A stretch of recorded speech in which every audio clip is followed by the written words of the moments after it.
Hi everybody, it's Jenny. It's time for another unboxing and tarot deck walkthrough. Today we have Spiritsong Tarot. This is the latest deck from Paulina Cassidy, and I love her artwork. She has a couple of other tarot decks. She has the Joie de Vivre Tarot, and I do have that deck, and it's really charming. I think her artwork is magical. It's very detailed and very whimsical and a lot of fun, and the longer you look, the more you see. She's also produced the Paulina Tarot, and she's produced a set of inspirational cards called Witchlings Deck and Book. It comes with a spell book. That's a cute deck also. I recently received that and I haven't opened it yet. She also has produced a set of fairy oracle guidance cards. But today we're going to look at the latest tarot deck from Paulina Cassidy, which is the Spiritsong Tarot. So here it is. I just received it today from Amazon. Unwrap the box. It comes in a nice sturdy cardboard box.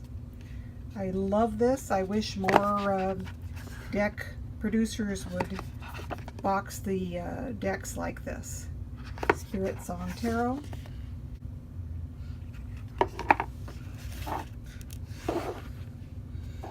Now inside here we have a little book that goes with the deck. It's a little more substantial than your typical little white book. It's got a cute picture of a dragonfly. And we're going to just flip through it a little bit to see what is in here. Spiritsong Tarot.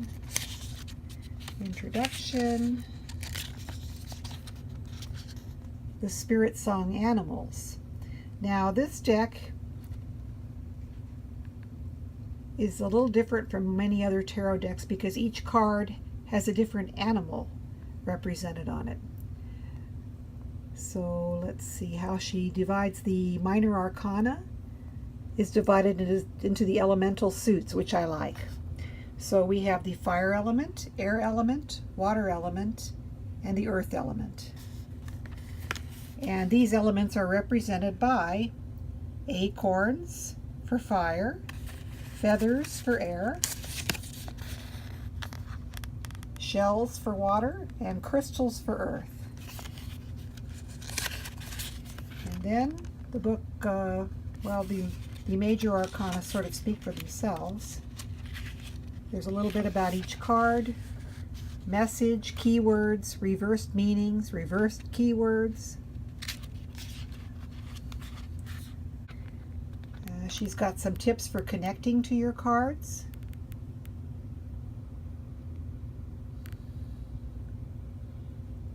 Lovely ideas here. It's very important to try to connect with the deck. And sometimes you can do that. You can, put them close to you when you sleep at night, under your pillow, under your mattress. I like to charge mine in the moonlight of a full moon. Whatever is important to you or helps you to connect with your cards. Some people use crystals and purify them with crystals. Some use salt. She's got examples of a few spreads here. So all in all, it's not a very in-depth book on tarot, but it does give some explanation of the cards, and it's more than just a little white book like you get with some of your decks. So there's the book. Now let's just kind of go through the cards very quickly. Oh, let's see what this says on the back here. Spiritsong Tarot. Spiritsong Tarot energizes the cards of traditional tarot with the majestic beauty and wisdom of 78 animals that have been called upon to help guide you on your life journey. Paulina Cassidy's exquisite artwork invites you to connect to the spirit of each animal, specifically selected based upon shamanic symbolism. Spiritsong merges each animal's unique power with classic tarot practices. The 4 Spiritsong suits are, and she goes through what we've already talked about: acorns for wands fire, feathers for swords air, shells for cups water, and crystals for coins or earth. This is produced by US Games. And as I mentioned earlier, I bought this deck from Amazon.com, and I believe it was less than $20. So let me unwrap this quickly.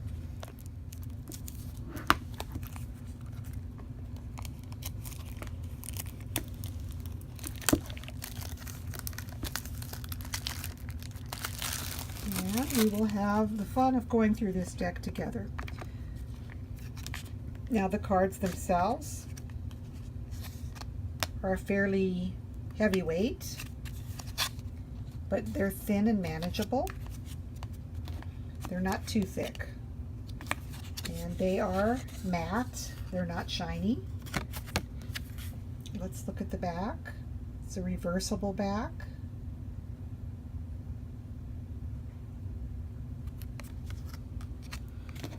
All right.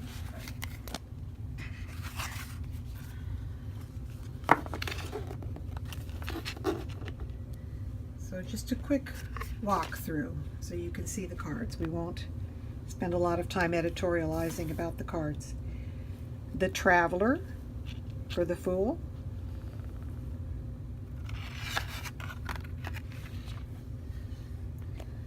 The Raven for the Magician, or it's actually called the Magician.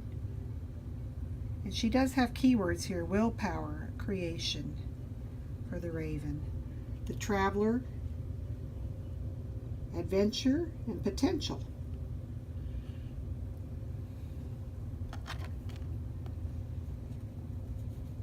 The High Priestess. Beautiful, looks like a lynx. Intuition and sacred knowledge. Ooh, I love that card. The Empress. Now, isn't that something? What could be a better empress than a rabbit? Wonderful. Beauty and abundance. And abundant creativity. The Emperor. Focus and stability.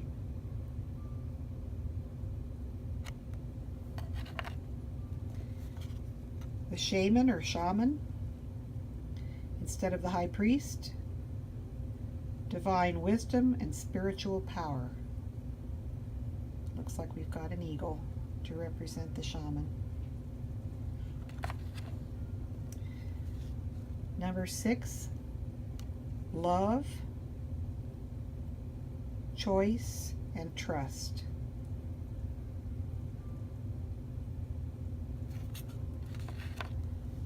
Number 7, the Chariot. Isn't that interesting? We've got a rhinoceros. The Chariot represents discipline and determination.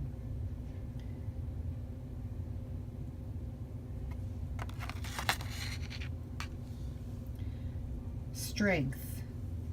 And this is the image we had on the front of the box. The elephant as strength, courage, and endurance. So while the card images are very imaginative and innovative, the meanings are still the same.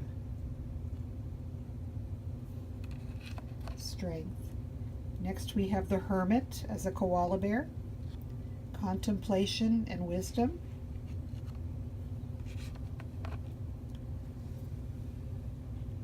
And if you look at these cards, the detail is just absolutely amazing.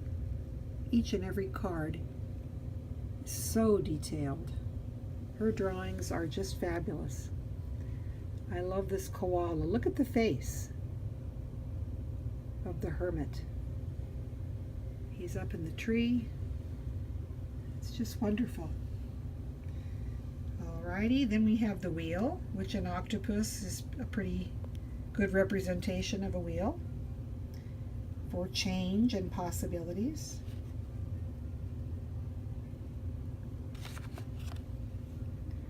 Next we have justice, truth, and clarity.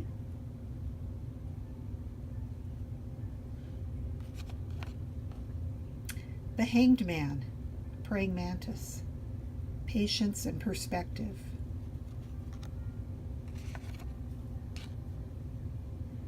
Transformation instead of death, transition and liberation. the butterfly emerging from the chrysalis. Temperance, balance and harmony. Well, I get that with the stripes of the zebra. I guess that's the idea there. Balance, harmony. Next we have, instead of the devil, we have the shadow, self-empowerment and ambition.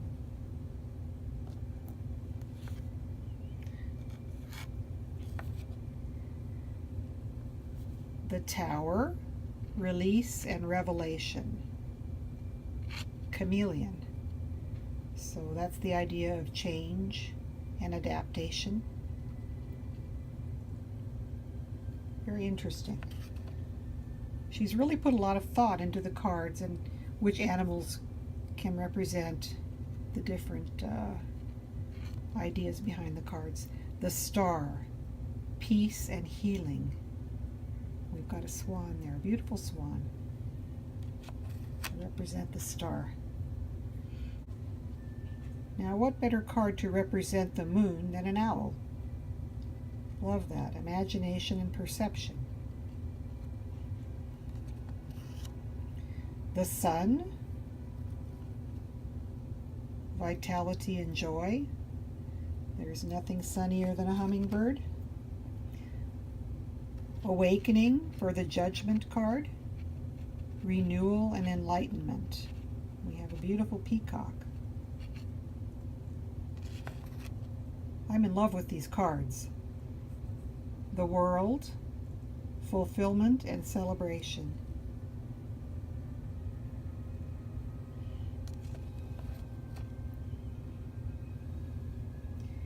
All right, next we move on to the suit of wands, which in this deck is acorns. So there is the Ace of Acorns, creative force and confidence. Two of Acorns, insight and focus. Three of Acorns, foresight and exploration. Four of Acorns, comfort and community.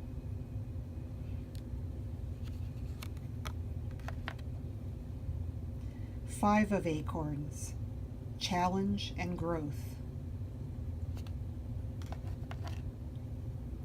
Six of Acorns, success and triumph. Seven of Acorns, determination and stamina.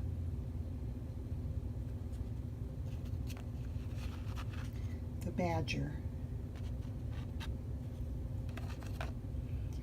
Eight of Acorns, energy and results. Electric Eel, full of energy. Nine of Acorns, power and perseverance. 10 of Acorns, responsibility and dedication.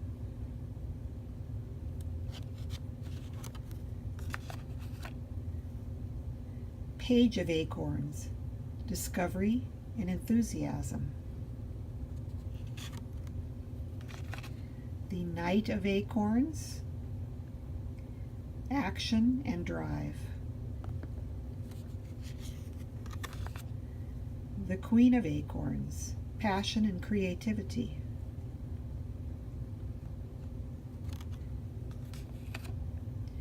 King of Acorns, optimism and innovation.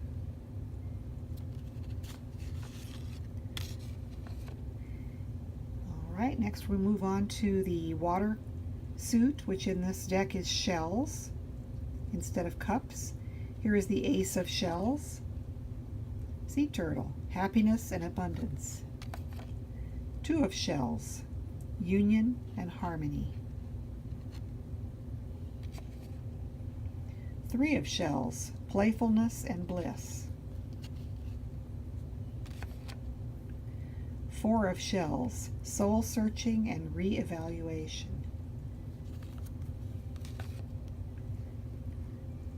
Five of Shells, hope and readjustment.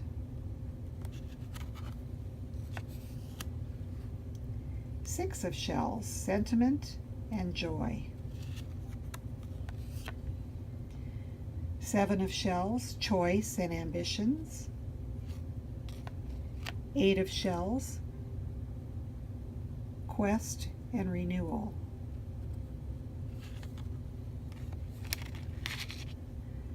Nine of Shells, gratitude and fulfillment.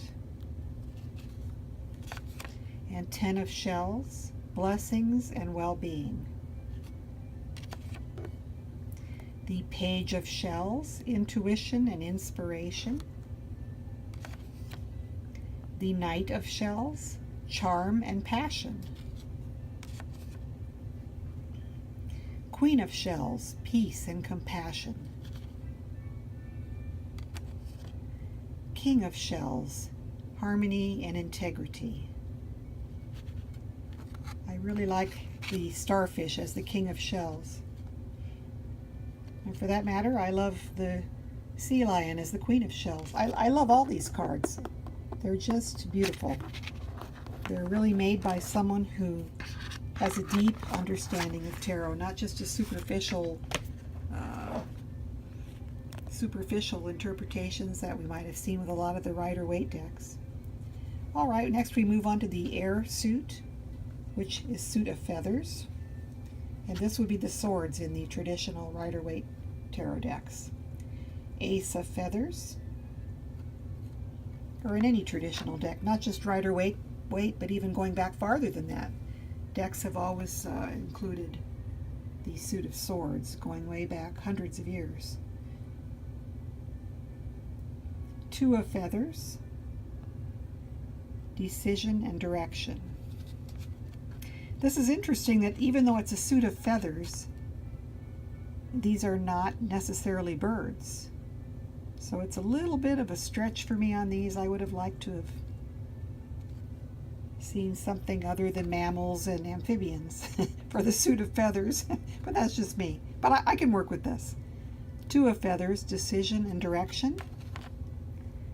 Three of Feathers, release and recovery. Four of Feathers, sanctuary and rest. That's very much a traditional meaning for the Four of Swords.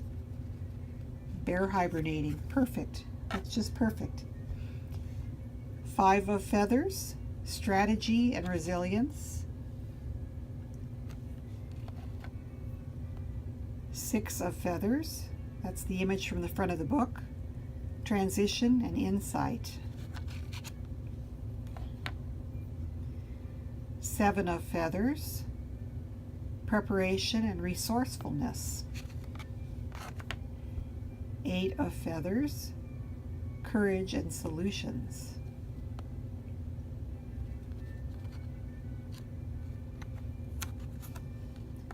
Very interesting. Nine of Feathers, perspective and self-empowerment. So this is different from the traditional image we see of somebody having a nightmare. Eight of Swords is generally someone who's bound, blindfolded, can't move forward, that type of a feeling. But this interpretation is courage and solutions, which is really a positive take on the Eight of Swords. It's a deeper demonstration of the deeper meaning, because in order to get out from your self-imposed prison, you need courage and you need solutions to your problems. So I really like that. And I like perspective and self-empowerment rather than the idea of your rather than having an idea of self-torture or nightmares. 10 of Feathers, recovery and transformation. A snake. I'm not sure if that's a snake shedding its skin. I'm not sure. Doesn't appear to be. But I like this 10 of Feathers.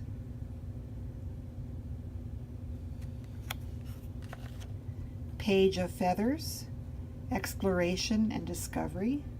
So that would be your Princess of Swords or your Page of Swords. Page of Feathers. exploration, and discovery. Knight of Feathers, action and focus.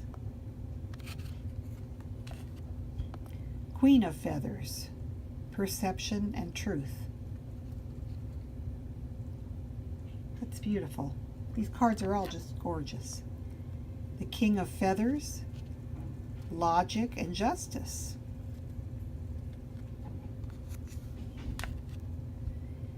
All right, then we move on to the final suit, which is the Earth suit, or would be pentacles or coins in your traditional decks, but in this deck we call it crystals.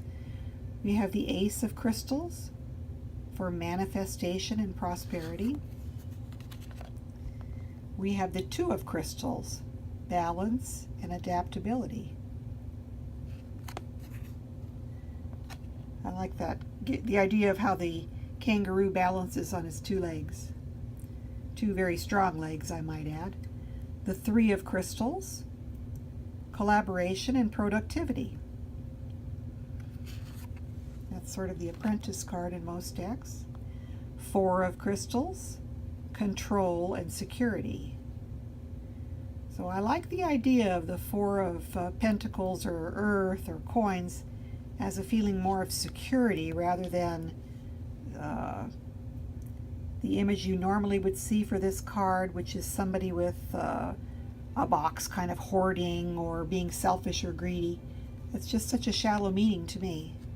But when you regard it as a card where you're searching for control or you're dealing with security issues, that kind of expands the meanings a little bit in my mind. So I like that. Four of Crystals, the otter, and I love otters. They're sort of a spirit animal for me that I relate to. Control and security. Five of Crystals, persistence and new possibilities. Five of Crystals, we have a ladybug, persistence and new possibilities. So better than the feeling of bleakness or desolation that you normally would see with the Five of Pentacles. Six of Crystals, synergy and gratitude.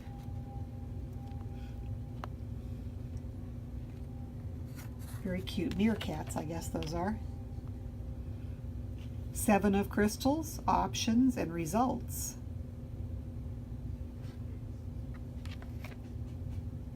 The Eight of Crystals, dedication and progress.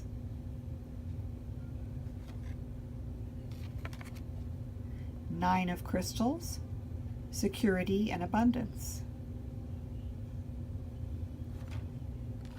So where we would normally see the lady in the garden with her, with the bird on her arm, enjoying the fruits of her work, we see a spider here.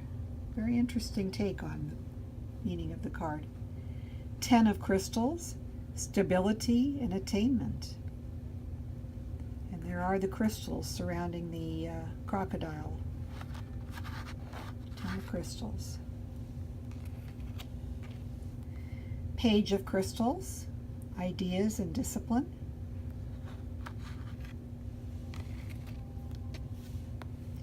The Knight of Crystals, endurance and determination. Wow. That's beautiful. I love how she interpreted that as a dromedary, I guess that is, or a camel. I think a camel is the one with two humps, so that must be a dromedary. Or maybe I've got it backwards. I have to brush up on my animals. Queen of Crystals, comfort and prosperity. A hedgehog.